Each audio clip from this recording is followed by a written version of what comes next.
ఒకటి మాత్రం వేయరాదు.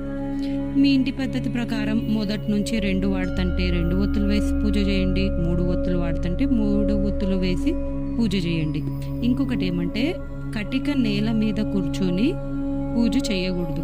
అంటే దర్భ వేసుకొని, దర్భ అంటారు, సో దర్భ వేసుకొని కూర్చొని మాత్రమే పూజ చేయాలి. ఇప్పుడు సెకండ్ రూల్, దీపాన్ని డైరెక్ట్గా అగ్గిపుల్లతో వెలిగించరాదు. ముందుగా అగరబత్తిని వెలిగించి ఆ అగరబత్తితోనే దీపాన్ని వెలిగించాలి.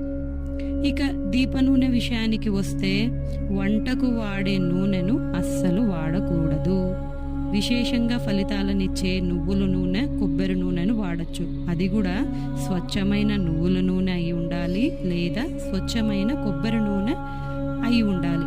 అప్పుడు మాత్రమే అవి వాడాలి. ఇంకా వీలైతే మీకు ఆవు నెయ్యి దొరికితే ఆవు నెయ్యితో కూడా చేయొచ్చు.